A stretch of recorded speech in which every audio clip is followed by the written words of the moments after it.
ఇప్పుడు చాలా సందర్భాల్లో చాలామంది పిల్లలు అనేది స్టేటస్ సింబల్ అన్నట్టుగా అయిపోయింది. అంటే ఎప్పుడు కావాలంటే అప్పుడు కనొచ్చు అనే భావనలో కూడా ఉన్నారు. ప్లానింగ్ అంటారు, ఏటో నాకు అర్థం కాదు. ఏంటి ప్లానింగ్? సిరి వస్తుంటే మోకాలు అడ్డుపెట్టేది ఎవడో సామెతలు ఉంటాయి.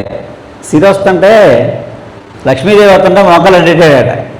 అలాగా సంతానం అనేది మనం కోరుకుంటే వచ్చేది కాదండి, గాడ్ గిఫ్ట్, భగవంతుడి వరం సంతానం అనేది.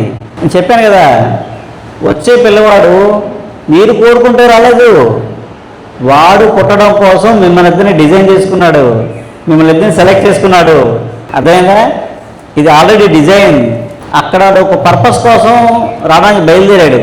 గత జన్మ అయిపోయింది, మళ్ళా తను చేయాల్సిన కార్యక్రమం ఎక్కడికో ఆగిపోయింది, కొన్ని కోరికలు ఉండిపోయాయి, ఏదో వచ్చిన పర్పస్ మర్చిపోయి వెళ్ళిపోయాడు. మళ్ళీ పర్పస్ నెరవేర్చడం కోసం మళ్ళీ సెలెక్ట్ చేసుకుని వస్తున్నాడు. ఆ వచ్చేవాడిని మనం ఆపేస్తే ఆ సోల్ ఇంకోదానికి వెళ్ళిపోద్ది. ఇక్కడికి వచ్చేవాడు డమ్మీ, మనం కావాలని పుట్టించుకునేవాడు డమ్మీ. ఓకే, సో వాడు వస్తారు కదా, ఇద్దరు సెలెక్ట్ చేసుకుని పుట్టిన తర్వాత వాడికి ఎందుకు వచ్చాడు ఎప్పుడు దాకా గుర్తుంది తెలుసా అండి? ఆడు పాకుతూ కొంచెం లేచి గోడ మీద బొమ్మలు ఆడుతుంటాడు చూసారా, అప్పుడు దాకా అది గుర్తుంటుంది. ఎందుకు వచ్చాడు, పర్పస్ ఈ భూమి మీదకి ఎందుకు వచ్చాడో గుర్తుంటుంది. అక్కడ మనం లాగి లంపగా పెట్టి గోడ పాడైపోతే బొమ్మలు అన్నామన్నా అంటే కదా, అక్కడ అదికి చిప్పు పోద్దనమాట. చిప్పు డిలీట్ అయిపోద్ది. ఇక ఈ మాయలో పడిపోతాడు అనమాట. పడిపోయి ఎప్పుడు మరి మీరు సమర్థ అంటే ఇలాంటి మాస్టర్ గారు ఈకే గారి దగ్గర, ఇలాంటి గురువుల దగ్గర ఎక్కడ వెళ్ళినప్పుడు జ్ఞానం అవుతుంది అనమాట. ఓహో, నేను పర్పస్ ఆఫ్ లైఫ్ కదా, ఏ పర్పస్ వచ్చాను అని అప్పుడు గురువు చెప్తారు, అదే పర్పస్ నీకు ఇదిరా, ఈ పని చేయని.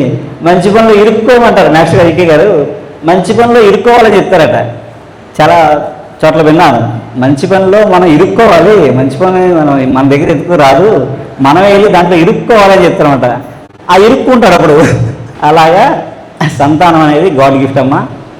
అదేదో మనం ఎప్పుడు కావాలంటే అప్పుడు ఫిజిలో తీసుకునేది కాదు. అది ఏంటంటే యాంత్రిక యుగంలో బతుకుతున్నాం మనం. అసలు ఆడవాళ్ళు సంతానం పిల్లల కన్నానికి ఎప్పుడు దాకా ఎలిజిబుల్, ఏ వయసు దాకా వాళ్ళ శరీరం సహకరిస్తుంది, ఏ వయసు వరకు మాత్రమే పిల్లల్ని కనాలి, మగవాళ్ళకి ఆ సంబంధం లేదు. ఇంకా లాస్ట్ టైం నాకు 40 ఇయర్స్ లోపు, 40 ఇయర్స్ కూడా మనం ఎడ్జ్లో ఉన్నట్టే. అప్పుడు పుట్టిన సంతానం కూడా హెల్తీగా ఉండరు. పూర్వం 40 ఇయర్స్కి పిల్లలు పెళ్లి చేసేసేవారు, మనవాళ్ళు ఎత్తుకునేవారు. ఇప్పుడు 40 ఇయర్స్కి 40 ఇయర్స్ వచ్చాక బయలుదేరుతాం మనం పిల్లలు కావాలని.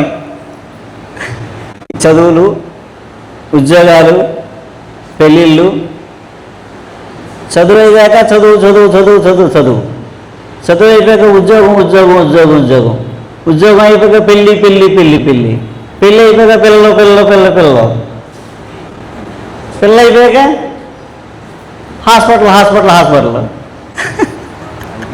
అయిపోయిన జీవితం, సినిమా క్లోజ్. ఈ ప్లానింగ్లన్నీ చేసుకుని ఏ 35 ఏళ్ళు వచ్చాకనో 36 ఏళ్ళు వచ్చాకనో సంతానం కోసం పరిగెడతాం. అప్పుడు దాకా మనం ప్లానింగ్ అనే పేరుతో పిల్లలు వాయిదా చేసుకుంటాం. సరే, అప్పుడు పిల్లలు కావాలని కోరుకుంటాం. మన ఫైనాన్షియల్ సెటిల్మెంట్కి పుట్టే పిల్లలకి సంబంధం లేదండి. అలా ప్లానింగ్ అన్నామంటే మనం యాంత్రికంగా ఇరుక్కున్నామని అర్థం, యాంత్రికంగా ఇరుక్కున్నామని అర్థం. ఇంకా ఆ లైఫ్ అంతా యాంత్రికంగానే ఉంటుంది. 40 ఇయర్స్ వచ్చాక పిల్లలు కన్నారు అనుకోండి, వీళ్ళు పెరిగి పెద్ద 24 ఇయర్స్ కదా మళ్ళీ పెళ్ళి అయ్యేది. 65 ఏళ్ళకి చెడుడికి పెళ్ళి చేయాలి. అప్పటికి వీళ్ళు 60 ఏళ్ళ పరిస్థితి, 60 ఏళ్ళు వస్తే మన పరిస్థితి ఎలా ఉంటామండి? మనం హెల్తీగా ఉంటామా? ఏదో ప్రాబ్లం ఉందనుకో, బీపీ, షుగర్, థైరాయిడ్ ఉందనుకోండి, ఇక్కడే మనం దొరికేస్తాం. ఇక్కడే కీ పాయింట్. నెక్స్ట్ తరం పిల్లలు మనకన్నా ఎందుకు షార్ప్గా ఉంటారో ఇక్కడ తెలుస్తుంది విషయం. మన పిల్లలు ఇక్కడ ఆలోచిస్తారు మనని. ఇప్పుడు మా అమ్మకి బీపీయో, షుగరో, థైరాయిడో, క్యాన్సరో వచ్చేసింది, ఇవన్నీ తిప్పి తిప్పి తిప్పి తిప్పి చూశాను, అంతా చూసాను నరకం, ఇలాంటి జీవితం నాకు రాకూడదు, నేను రాకుండా ఉండాలని నేను ఏం చేయాలి?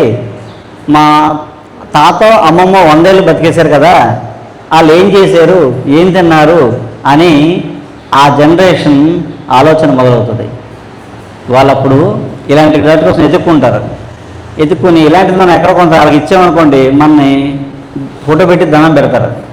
ఇలాంటివి చెప్పలేమనుకోండి, చెప్పాను కదా మా తాత అంతా ఆస్తి బాగు చేసి మమ్మల్ని రోడ్డు మీద వేసాడు అని తిట్టుకుంటున్నారు పిల్లలు. ఇప్పుడు మనం మన పూర్వీకుల్ని మన పిల్లలు రేపొద్దున ఏం చెప్తారని, మీరు 100 కోట్ల ఆస్తి ఇచ్చామనుకో అనరు. మంచి ఆరోగ్యంగా బ్రతికే మార్గం కానీ మంచి వంటలు కానీ చెప్పని పోయారు, ఆ చక్కగా అన్నీ తినేశారు, ఎంజాయ్ చేసేసారు, హ్యాపీగా లైఫ్ లీడ్ చేశారని నెక్స్ట్ తరం తిట్టుకుంటారు. మనల్ని ఖచ్చితంగా తిట్టుకుంటారు. అందుకని ఈ నాలెడ్జ్ నెక్స్ట్ తరానికి మనం ఇవ్వాలి. అందుకేంటంటే ఏ వయసు ముచ్చట ఆ వయసు తీరాలి అని నేను చెప్పింది. అందుకే యుక్త వయసు, సరైన వయసులో వివాహం చేసుకోవాలి, సరైన వయసులో సంతానాన్ని కనాలి, సరైన సమయంలో పిల్లల్ని ఎలా పెంచాలో చూసుకోవాలి, వాళ్ళకి వివాహం చేయడం, వాళ్ళ సెటిల్మెంట్, అదొక ప్లానింగ్. అది ప్లానింగ్ అంటే అది. అంతేగాని మనం అన్నీ వచ్చాక అన్నీ సమకూర్చుకున్నాక చేసుకుందాం అనుకుంటే ఇబ్బందులు పడతాం.